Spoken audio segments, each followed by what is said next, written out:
request the Minister of State and Chairman Privatization Commission of Pakistan, Mohammad Zubair, for his closing remarks. Mr. Mohammad Zubair, yes, please. Bismillahirrahmanirrahim. Political opponents are here, so I'll be very careful in what I say. If I had known that on 21st of June, almost the longest day in the year, Ramazan, almost the last 15 minutes, when no one can speak anything, I'll be asked to make the speech in front of all the corporate gurus, I would have refused. And high expectation, because, so this is the biggest challenge for me right now. Anyways, I mean, I'll try my best to say whatever I think is important, and a lot of very good things were said. From a government perspective, I think it's very different. Someone talked about, talked about the fact that you have 18,000 employees, and it's such a major challenge. We have 200 million people that we have to manage, and 200 million people not who have signed anything for us.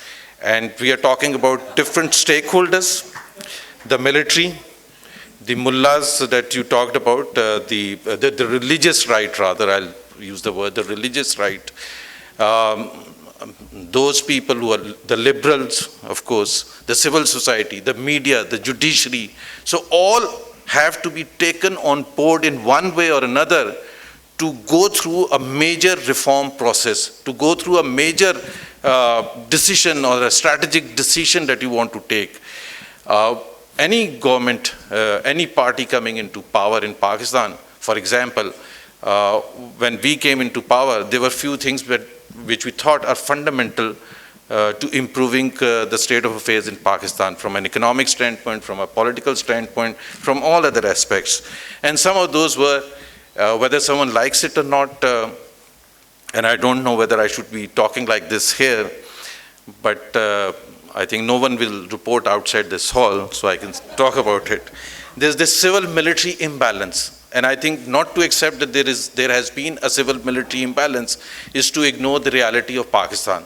So how you move, and I'm not blaming the civilians or I'm not blaming the military. I'm saying there has been imbalance, and that imbalance has to be corrected because they have a point of view and a very strong and a very important point of view.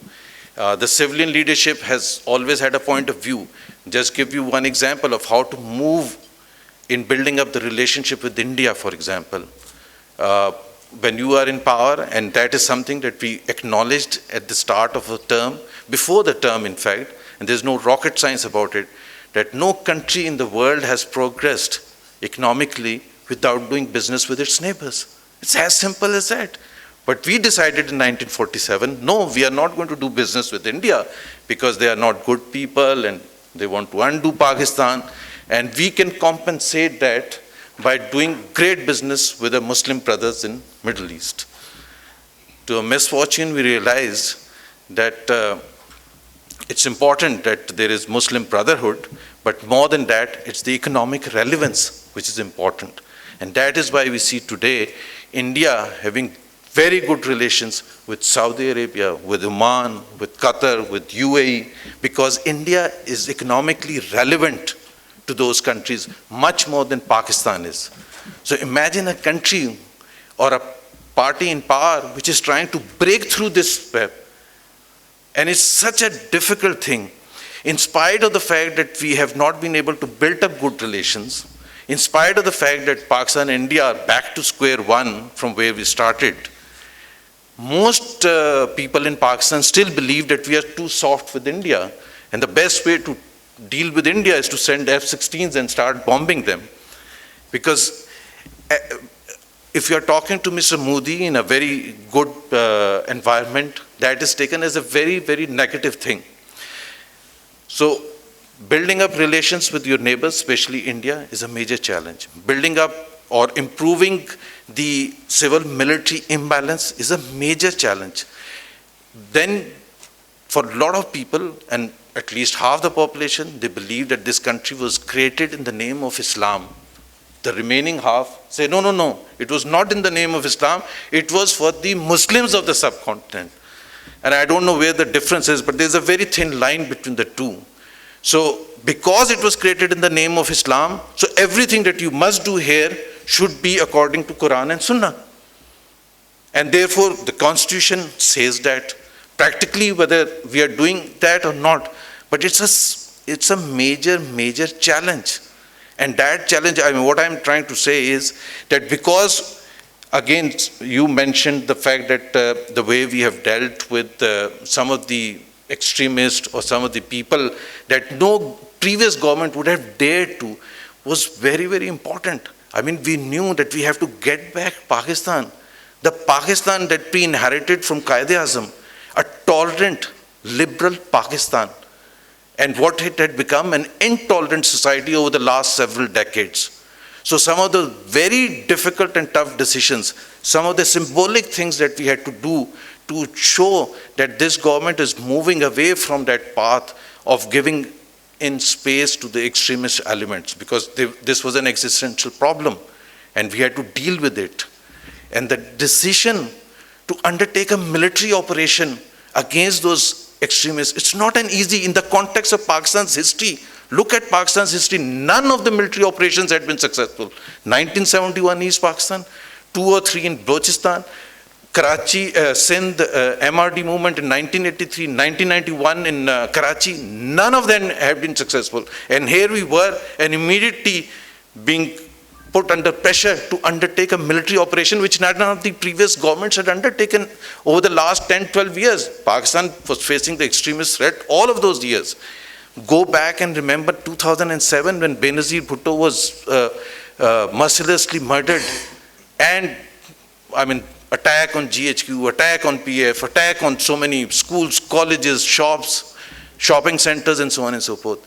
So we were basically, what I'm trying to say is that any party which comes into power has to understand that there are certain things that have to be supported. You have to support the party in power so that from an overall macro standpoint,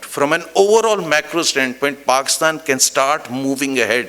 And we have to accept there have been certain impediments, certain things which have impeded economic growth in Pakistan. And to that extent, I would agree to a question here that we must come together as far as all the political parties are concerned. And our consensus has to be that whether it's a matter of security, whether it's energy, whether it's the economic policies, again, I will just 1 minute in terms of my own job, privatization. Here we are, all political parties, from a plan standpoint, from a statement economic agenda standpoint, are committed to the privatization plan. But as soon as we start undertaking, they say, no, we are supportive of the privatization, but the way you are doing it is wrong. So how do you come to an agreement that the way I want to do it obviously has to be maybe different from the way you want to do it? You want to first restructure and then privatize. I may go slightly in a different way. So the point is that to take this country ahead, to make sure that we move ahead, and by the way, I'm much more optimistic than Dr. Mossadegh is in terms of a delivery, and not just the delivery of this government, in terms of where Pakistan is going, because Pakistan has come a long way. Pakistan has independent institutions like media, to our unliking, of course, we don't like that independence, the judiciary, which was not the case for the first 60 plus years. So judiciary becoming independent of the executive is a great thing. Media becoming independent of the executive is a great thing. And the fact that all political parties are committed to the continuation of the political process. This is a remarkable thing that Pakistan has achieved over the last few years. Remember Dharna of 2014? If that had happened any time before that, Pakistan, the whole system would have collapsed. But all political parties, those who were agitating and those who were defending the government, were committed to the continuation of finding a solution from within the constitution. And I think this is a remarkable change. And on this optimistic note, I think we should conclude. And thank you very much. Thank you, Mohammad Zubair.